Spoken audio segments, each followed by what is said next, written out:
Sahabe demek karanlığa güneş gibi doğan, sözüyle değil yaşayışıyla İslam'ın güzelliğini bize ulaştıran insanlar demektir.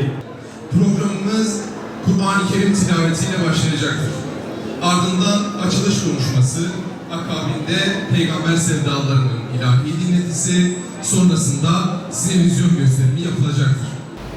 لَقَدْ صَدَقَ اللّٰهُ رَسُولَهُ الرُّؤْيَا بِالْحَقِّ لَتَدْخُلُنَّ الْمَسْجِدَ الْحَرَامَ إِنْ شَاءَ اللّٰهُ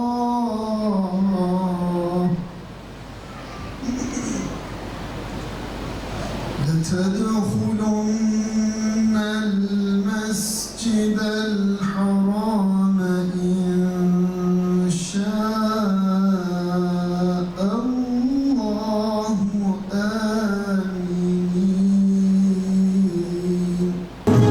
Sevde can senin bu can diyen diler. Sadece Allah için seven diler. Sevde can bu can senin diyen diler. Sadece Allah için seven diler. Onlar öndeler, onlar öncüler. Hiç düşünmeden bir onlar öldüler. Onlar öndeler, onlar öncüler. Hiç düşünmeden bir onlar öldüler. Yılmadan, yıkılmadan bilen diler.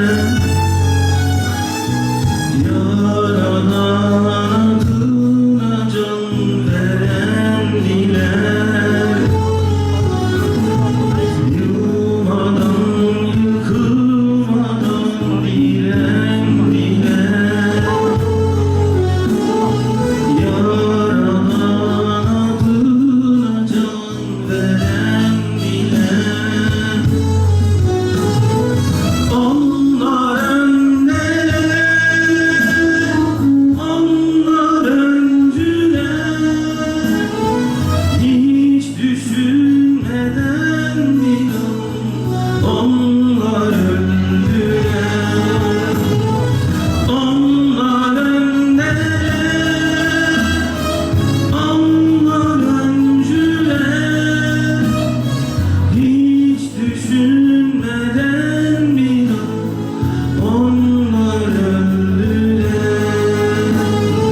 Hiç düşünmeden bir onlar öldüler.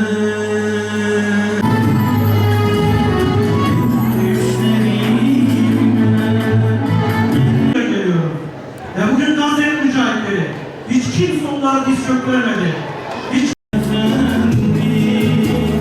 Yanar yüreğim.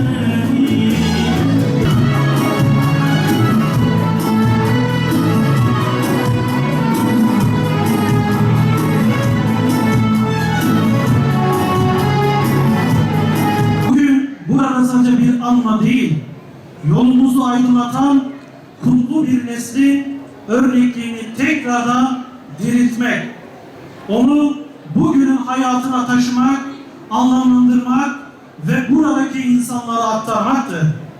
Zira insanlık tarihi Peygamber Aleyhisselatü Vesselam'ın tedrisatından geçmiş. O kutlu elçinin dizinin dibinde yetişen eşsiz bir nesil ortaya koymuştur. Cahiliyenin karanlığında kaybolmuş bir toplum, sahabenin neslinin öncülüğünde İslam'ın aydınlığına kavuşmuştur. Bu kutlu nesil Kur'an-ı Kerim'den sonra en canlı mucizedir. İnsanlar içerisinden çıkarılmış en hayırlı ümmet olma şerefine nail olmuştur. İşte bizler bugün dünyanın pek çok İslam beldesinde, Gazze'de, Lübnan'da, Sudan'da ve diğer başka coğrafyalarda yaşanan zulmü gördükçe sahabenin imanını ve direniş ruhunu yeniden hatırlama ihtiyacı hissediyoruz. Çünkü bu karanlık çağ ancak ve ancak onların yaktığı meşaleyle aydınlanacaktır. Peygamber sevdaları olarak her yıl Kasım ayını bir diriliş mevsimi olarak görüyor ve Kasım ayını sahabe ayı ilan ediyoruz. Gayemiz sahabenin hayatlarını gönüllerimize nakşetmek, anlamak ve bugünlere bağ kurarak ulaştırmaktır. Bu sene iki büyük sahabeyi, iki abide şahsiyeti, biri Musab bin Umeyr radıyallahu anh, diğeri Nesibe Hatun radıyallahu anha. Musab bin Umeyr, Mekke'nin kaftanlı ipekli, zengin ve seçkin genciyken bütün ihtişamını bırakarak hakikat peşinde İslam'ı seçerek bedel ödeyen bir genç. Medine'nin ilk muallimi, ilmin ve fedakarlığın sembolü. Onun tebliğ aşkı bugün Gazze'nin enkazları arasında Kur'an öğretmeye çalışan öğretmenlerin nefesinde, ilimden vazgeçmeyen gençlerin yüreğinde taşımaktadır. Ve Nesibe Hatun, Uhud'da Resulullah sallallahu aleyhi ve selleme karşı bedenini siper eden, 13 yara almasına rağmen asla ve asla meydanı terk etmeyen cesaretin anası. Ama mutlu bir şeyi var. Niye? Kardeşi Ebu Rumi de ona bakıyor, o da iman ediyor. Peki Mus'ab kardeşine bir şey anlattı mı? Oturma fırsatı buldu mu? Gidip ona nasihat etme imkanı buldu mu? Yok, yok. Ama kardeşi ona baktı, bir duruşu var Mus'ab'ın, bir duruşu. Bir duruşu var, bir istikameti var, dirayeti var. Madem ki sende bu duruş var, öyleyse ben de iman ediyorum. Allahu Ekber.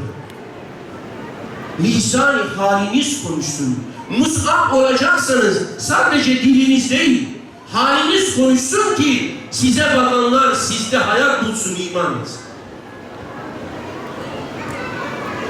Nübüvvetin 11. yılı. Resulullah Aleyhisselatü Vesselam Taif'e de gitmiş, bir umutla geri gelmiş, taşlanmış ama durmamış, durmak yok. Kardeşler, bu davada durmak yok, oturmak yok. Kalkacaksın, yürüyeceksin, koşacaksın. Başka bir yol yok. Resulullah Aleyhisselatü Vesselam yine bir hac döneminde kapı kapı, çadır çadır dolaşıyor. Çadır çadır dolaşıyor. İslam'ı anlatıyor. O çadır kapanıyor kapısı, bu çadır kapanıyor kapısı, diğer çadır. Bıkmaz mı insan?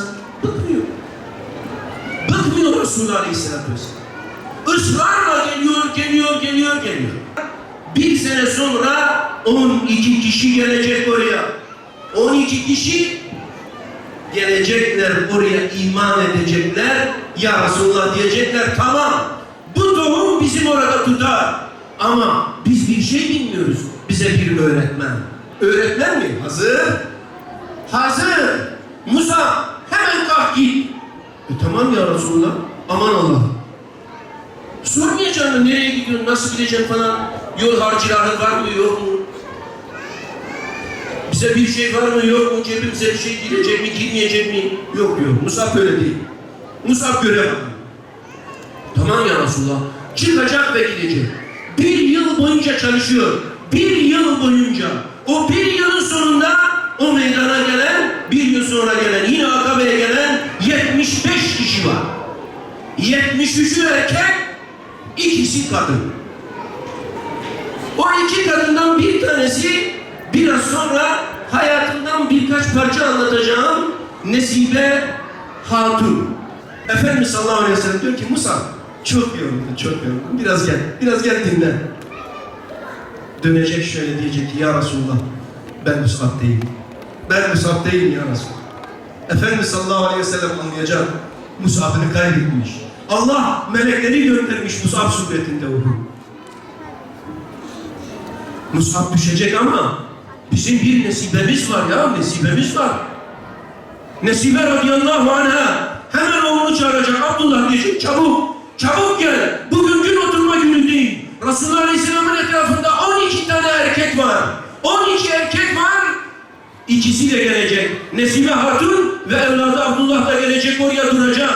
Diyecek ki bugün gün Resulullah Aleyhisselam'ın önünde ölme günüdür. Biraz önce Atraf Hocam da bahsettiği o gün 13 tane yara alacak. 13 tane yara. Yıllar sonra torunları ona diyecek ki, ana diyecek, ana hele bize o Uhud gününü anlat, Uhud gününü. Şöyle omuzunu açacak, şurada koca bir çukur var, çukur. O 13 yara nasıl tedavi edilmiş biliyor musunuz? Bir yıl boyunca. Bir yıl boyunca onun tedavisiyle uğraşmış. Aha Uhud burada yavrum diyecek. Aha Uhud burada. Omuzunu gösterecek. Koca derin bir yara var. O günden kalma.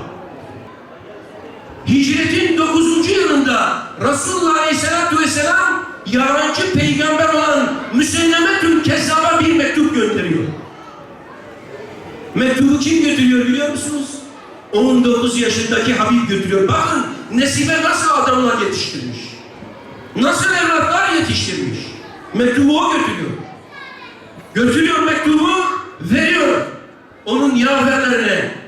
Müsellemetül Kezzab alıyor. Mektup kimden diyor? Allah'ın Resulü Muhammed Mustafa sallallahu aleyhi ve sellem'den. Ben peygamber değil miyim diyor. Ben seni duymuyorum diyor. Mektup kimden? Muhammed Mustafa sallallahu aleyhi ve sellem'den.